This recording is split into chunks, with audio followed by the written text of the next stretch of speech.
Up to Hidden Treasures. We're here at Glacier Park. We're gonna go drive around and go do a couple trails. We're gonna go to Lake McDonald and Avalanche Creek. I just heard the other day that it's finally open for this year. To that point, Way to the Sun Road is not open yet.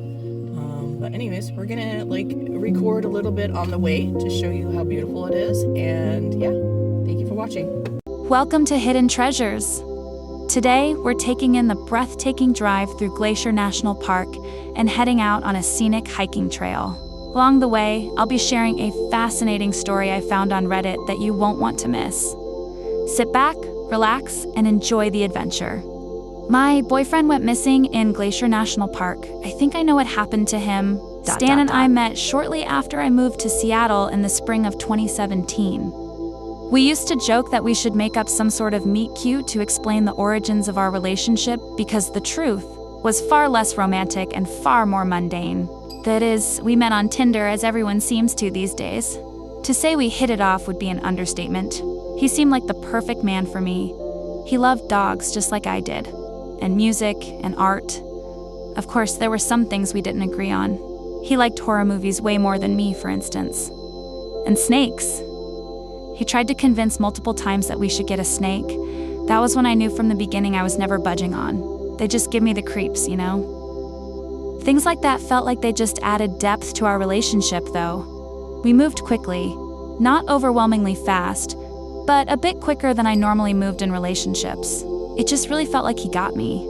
I found myself spilling far more details about my ex than I had intended on ever sharing on our third date. I was half expecting him to run for the hills then. My ex wasn't a very kind guy, if you get my drift. And crying on a third date is never sexy. He just reached out, took my hand, and told me we all go through dark stuff. I felt heard. "And who hasn't had a fucked up ex?" he asked, offering me a wry smile. A few months later, we were moving in together. Things were perfect. At first, anyways. Even then, it was just small things, really. It wasn't long before Stan sat me down to talk to me about how I kept forgetting to do my dishes, for example. I couldn't help but feel a little defensive. That particular week, I'd worked double shifts 2 days in a row. I'd barely even had time to sleep, much less address the dishes. Still, I conceded. He wasn't wrong, after all. After that, I realized that my clothes were a bit too revealing, following Stan pointing it out. I still felt a little defensive, but he assured me he was just trying to look out for me, since this was my first time out on my own. He had several years of experience on me on that matter, so I pushed down my pride and agreed. He was just trying to help, you know? Just like he was when he pointed out that my friends weren't that great of an influence, and that going out on the weekends wasn't really fair to him. Besides things like that, our relationship was great, really. We had countless happy photos together. He was never shy about posting me. The long, romantic captions he'd post alone quelled any doubts I had about how much he cared about me. Silly, I know, but it felt nice that someone was proud to show me off. For our 1-year anniversary, Stan suggested we go on a trip. He said I could pick, so I suggested a national park I'd always wanted to see. Joshua Tree, to be specific. We both enjoyed camping and the outdoors, so it seemed like a safe choice. When I suggested it, though, I saw his gaze darken. "That was Emma's favorite park," he said. Emma was his ex. The fucked up one he'd alluded to on our third date. He didn't talk about her much. I always got the impression that he didn't want to think about that part of his life much. So, I didn't ask. As such, I didn't know much beyond how she was some sort of biologist, and apparently 50 shades of insane. They'd dated for a few years right after she'd graduated college, and then she'd went entirely off the rails. Never mind, I amended quickly. "What about Glacier National Park, then? It's supposed to be really pretty too, and it's closer." His face relaxed, and he smiled. I was really excited about our trip. I was taking a whole week off work. I poured God knows how many hours into planning. I wanted it to be perfect, to really show Stan how grateful I was that he'd managed to put up with me for a year. The trip grew steadily closer, and before I knew it, we were climbing into his car, the trunk full of camping gear and his dog Penelope, panting happily. We lived about 10 hours away from Glacier. Not horribly far, but definitely far enough to warrant the planning I'd put in. The road trip there was nice, for the most part. Aside from how I forgot to remind Stan to fill up the gas tank, that was a close call. We left early in the morning, early enough that I thought it counted more as late at night, to be honest. By the time we were arriving at Glacier, the shadows were growing long, surrounded by gold. We'd have just enough time to set up our camp, I thought. We went to check in at the ranger station. Stan did the talking, while I pet Penelope behind him. I listened in on the conversation. It was mostly park guidelines, typical stuff like that. Stan, of course, was also chatting with the ranger like they were old friends. He was always charismatic like that. "We figured we'd head out here to celebrate, isn't that right, dear?" Stan asked, turning to me. I nodded quickly. Yep, can't believe it's been a year already, I said. "You wouldn't happen to have any recommendations for things to do, would you?" I almost opened my mouth to say I already had things we could do planned out. I had for nearly 2 months. I decided against it. Stan had told me recently that I tended to come across as bossy and condescending, and I was trying to work on that. Instead, I turned my attention back to Penelope as the ranger went over some trails and interpretive programs. Eventually, Stan shook his hand and we headed to our campsite. I was reading about some trails we could try, I offered as we set up, double quotes. "Oh, don't worry about that," Stan said. "I'm sure he just gave us more in-depth info than whatever research you read." "Right," I mumbled. The first night there was peaceful. We built a campfire. At one point, Stan dropped Penelope's leash. She ran over to the nearest campsite. Luckily, the couple there thought she was just as adorable as we did. Stan invited them over to join us around the campfire. I was a little disappointed. It had already been a long day of travel. Getting up early to head out on the hikes he'd suggested I plan a few months ago, and it had already been a long day of travel. Still, plans change. The couple was incredibly friendly, on the bright side. The girl was named Marie, and the guy, Michael. They had been traveling in their van for the past 6 months. You know, I always thought van life sounded like it would be amazing. "Of course, we have her holding us down," Stan said, laughing towards me. "It was hard enough to get away from work this week." I agreed, playing along, double quotes. "Well, a week out here is better than nothing," Marie offered, The next day, we headed out on one of the hikes Stan had chosen, getting up a bit later as I had guessed would happen. It was pretty, I'll admit, and I was beginning to feel silly for being so controlling over what we did. When we returned to camp that night, we had dinner at the nearby restaurant, and things felt like they were going nicely. This was the longest we'd gone in weeks without some sort of argument or me messing something up. After dinner, we stopped by the visitor center to buy some more firewood. When we returned, Marie and Michael came over again. Not to chat, though. This time they had a question for us. Or more, for Stan. Michael tried to keep his voice down as he asked Stan if he'd heard anything strange last night, as Marie had been spooked by something. I surmised they were trying to not scare me as well, though I thought that was rather silly. We were in the woods, after all. It seemed like weird noises were to be expected. Stan and I climbed into our tent that night, and sleep took us both quickly. It didn't keep its grasp, though, at least not on me. I was awoken at some point in the night by something outside our tent. My first thought was that it was another camper, on the way to the bathroom and wandering off the path in the darkness. As I continued to listen, though, slow, steady noise suggested otherwise. It almost sounded like whoever or whatever was out there was circling the tent. I say whatever because it didn't fully sound like footsteps. Instead, it almost sounded like something sliding, scraping along the forest floor.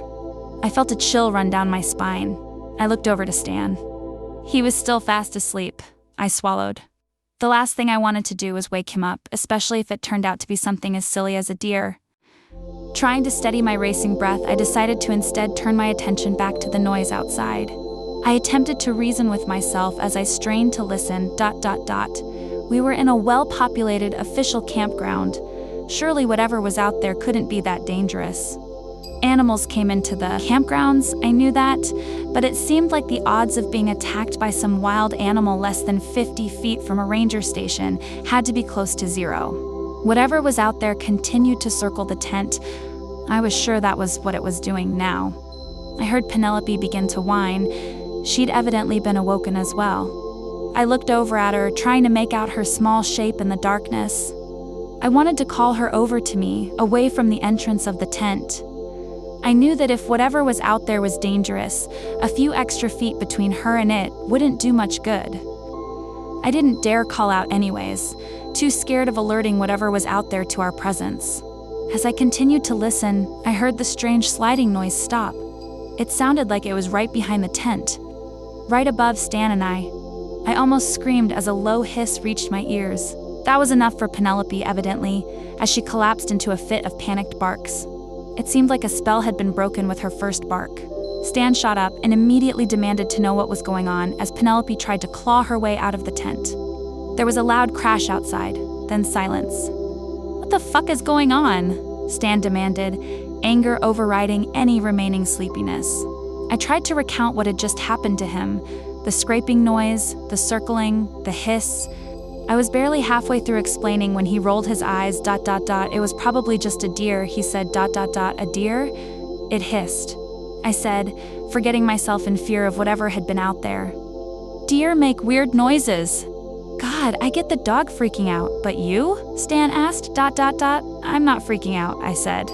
There was something out there. Michael said Marie heard something too. Marie probably also heard a deer. Jesus Christ, I didn't know I was going on a camping trip with a 12-year-old, Stan said. I felt tears pricking my eyes. Things had just been going so well. Finally. I just got freaked out. You're right. It was silly, ... We woke up later than planned the next day. Unsurprising after last night's events, I thought. My previous panic slowly came back to me. In the daylight, I could see Stan's side more easily. It was rather silly of me to be panicking over what was probably just a curious deer, ... It had sounded like it was sliding or slithering or whatever, sure, but how much did I really know about wildlife? I pushed the thoughts out of my mind, deciding instead to focus on the day ahead of us. Stan and I headed out for the second hike he had chosen, a longer one, nearly 12 miles, round trip. I glanced at the time when he said that, trying to keep the frown off my face. Stan was quick to assure me it would be fine, though. We stopped at the ranger station near the campground, and once again greeted us with a friendly smile. Penelope had apparently picked this particular night to be shy, so I ended up holding her leash off to the side while Stan chatted with the ranger and bought firewood, ... What type of dog is that, by the way? The ranger asked as Stan turned to leave. I saw his face light up instantly. Penelope was a rare breed, one he'd spent several $1,000s and a trip to another country on to acquire. They're a sort of rare German breed, there's not many in America. She's very cute, the ranger said. I could tell Stan wanted to continue the conversation, but another man had walked up, grabbing the ranger's attention. We had to head out of the park to a nearby town to drop Penelope off at a kennel Stan had booked for the day, since dogs weren't allowed on most trails. Stan ranted about the stupidity of that rule as we drove back to the trail. The hike was gorgeous. Stan had mentioned that it trailed along a lake for a bit before veering upwards to the ridge, but it seemed a bit was far longer than I'd thought. Not that I had any complaints. Said lake was a stunning sapphire blue. It was hard to really focus on the beautiful scenery with the position of the sun nagging at me, however. It seemed to be moving far faster than usual. It was probably my imagination. Around 1, about 2 hours into our trek, we sat down to have lunch. We had only been stopped for a few minutes when a man emerged from the brush. Not trail, he literally pushed his way through the thick bushes up ahead, jumped at the sudden intrusion, a gasp escaping my lips. The man stared at us for a moment. His face was unreadable. Then he straightened up, ... Afternoon, he said. There was something off about his voice. It was raspy, as though he didn't use it much, or chain smoked on the daily, or both. Afternoon, Stan returned, narrowing his eyes. ... You two headed past the lake? The man asked. That was the only place this trail went, so that seemed obvious. Of course, he had just come from off-trail, so maybe it wasn't to him, ... Double quotes. We are, Stan said dismissively. I could tell he didn't want to keep interacting with this man any more than I did. I'd keep an eye on the sun, though. He stared at us. I looked over at Stan. He was still looking at the newcomer. Well, I'll let you two get on with your lunch, the man said. Once he was out of sight, I broke the silence, ... I asked, my voice a whisper, ... Stan shrugged. I don't know, crazy mountain man? Lost crackhead? He's gone now anyways. I frowned, my gaze trailing back to where the man had disappeared around the bend of the trail. Seriously, that didn't creep you out? I asked, double quotes.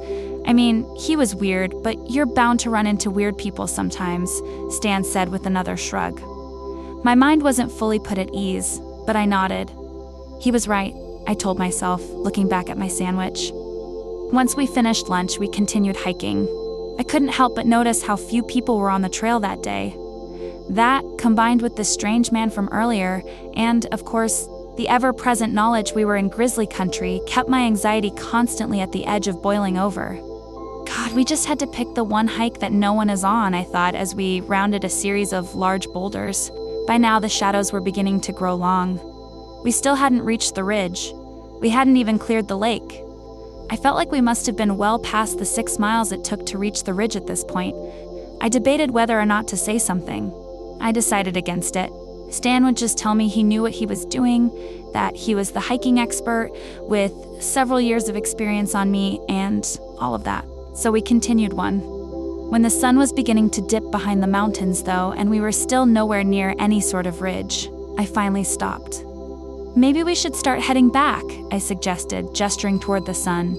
Stan turned to face me, both emphasized by the orange glow of the sun, ... It should be right up here, Stan said, ... Well, do you have the map? I could take a look at it, I offered. Stan rolled his eyes, ... double quotes. I know how to read a map, Michelle, he said. He set his bag down, presumably to pull the map out. After a few moments of rustling around, he looked up at me. Did you take the map?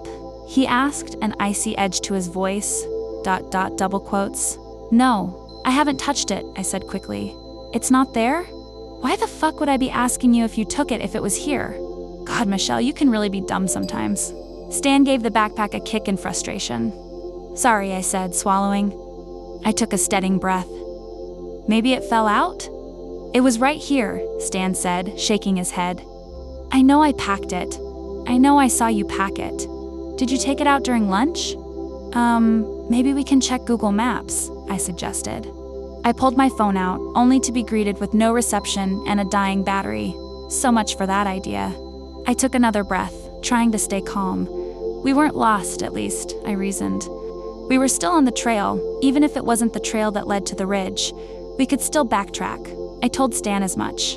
The dying sunset was growing even more golden, adding urgency to my words. If we hurried, we might be able to get at least partway off the mountain before dark.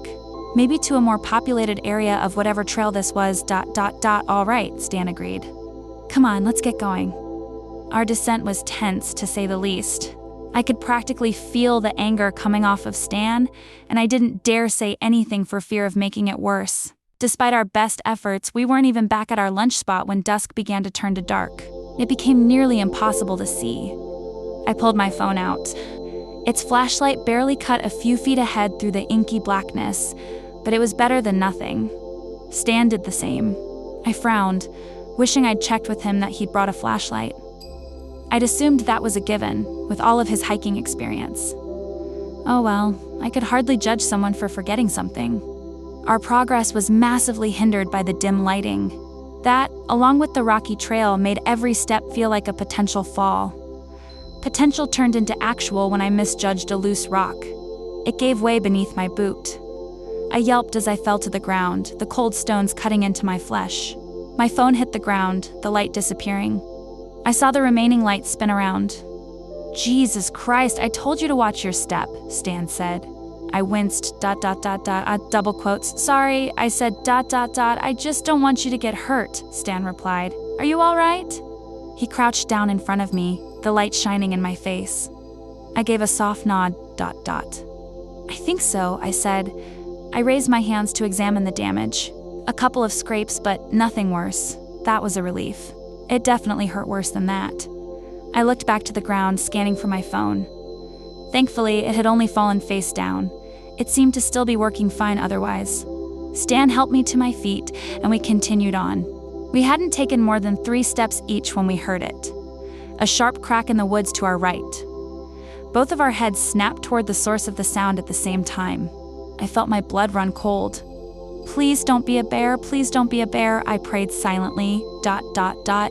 It's probably just a deer, Stan said. I heard a rare hint of doubt in his usually confident voice. ... I get out of this alive. I'm never going hiking again, I thought. There was another crack, this time from further up the trail. ... Double quotes, we should keep moving, I said, swallowing. I tried to remember what you were supposed to do if you encountered a predator. Not be wandering around the woods after dark was probably high up on that list, my mind offered. Look big, don't run. Make noise. ... I forced myself to keep my pace steady as I started to walk again, thinking about the other two. I wasn't sure how I was supposed to do either of those. I was 5'3" on a good day. Stan cut a pretty imposing figure, at least. Did make noise mean like sing? Yell? Bang rocks together? I didn't have time to keep fretting over the vaguely recalled instructions, because something crashed through the bushes in front of us. It was, well, I wasn't sure what it was. It was definitely big enough to take up the entire trail. It didn't look like a bear, but in the dim lighting, I couldn't see much more detail. From what I could make out, it almost looked like a fallen log, except it was definitely moving. Run, run, Stan shouted. Please come back for a part 2 of My Boyfriend Went Missing in Glacier National Park. I think I know what happened to him. Thanks for watching Hidden Treasures. Don't forget to like and subscribe.